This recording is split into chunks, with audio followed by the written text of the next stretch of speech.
brain development is a precisely orchestrated process requiring multiple genetic and epigenetic interactions and the coordination of cellular and molecular mechanisms, perturbation of which leads to a plethora of neurodevelopmental phenotypes depending on the spatial and temporal effect of the disturbance. This process requires a multitude of genes, many of which remain to be associated with human disease.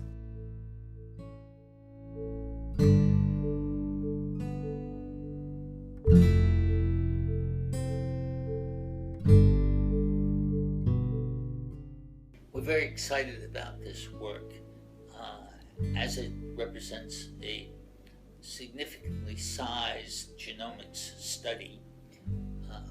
Over 120 families where the proband manifested brain malformation were studied by whole exome sequencing. Usually, if there were two affected members of the family, both had their sequence done.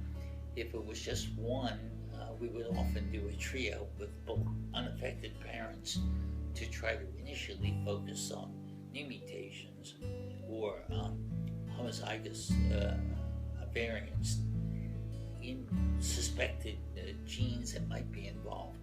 Our approach of sequencing 2 or 3 affected members from small families with apparent recessive inheritance without prior homozygous mapping differentiates this study from classical studies of recessive pedigrees.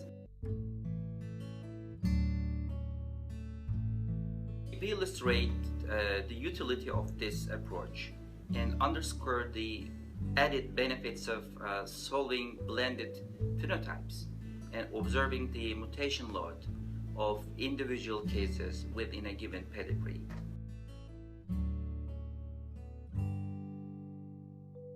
In the paper, as expected, we find a number of known genes, but given that mostly a Turkish population was studied, the variants are different. So these report novel variants in known genes. And some of the novel variants in known genes also led to a phenotype that was different than what was described before. This is called phenotypic expansion.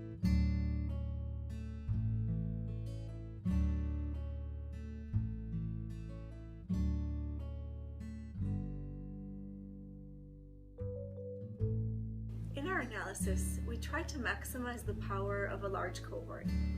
We identified multiple families with different variants in the same gene, but we're also interested in determining whether proteins encoded by candidate genes identified in patients with similar phenotypes interact. By building in silico interactomes or networks that included both known and candidate genes, we were able to add potential links between stages of brain development, molecular processes important during those stages, and resultant phenotypes. We used a combined approach to rare variant detection in order to identify both copy number variations, CNVs, and single nucleotide variations, SNVs, thus maximizing rare variant gene discovery. This comprehensive approach allowed us to identify even small intragenic hemi and homozygous deletions, which are essential to maximizing disease gene identification in Mendelian disease cohorts.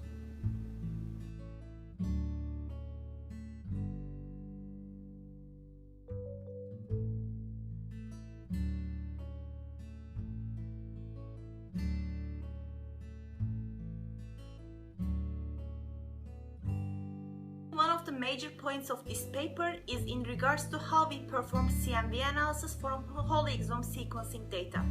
In addition to performing CMV analysis using conifer algorithm to extract the relatively large deletions and duplications, we developed our own algorithm HMZ-DEL-Finder to detect small and intragenic deletions from whole exome sequencing data.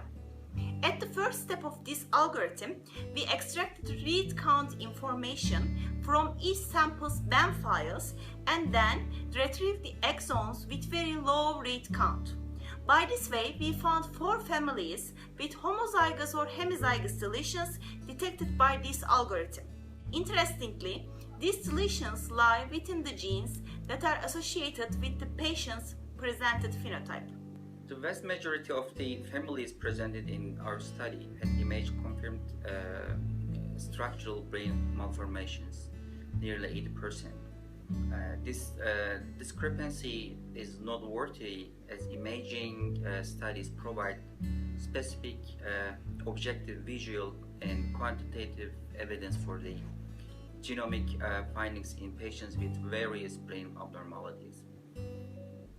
Similarly, the type of brain malformation in a given individual and an understanding of its underlying molecular pathogenesis were utilized in the prioritization of the potential candidate genes identified in the study, like kinesin 23 in primary microcephaly, in AGBL2 in tubulinopathy-related cortical dysplasia syndromes, and this will not have been possible in a cohort of non-syndromic intellectual disability, and distinguish this work from several other studies published before. We're very excited to see this come out. It's a large body of work, and we think we're starting to get more insights into what are the genes important to the development and function of the human brain.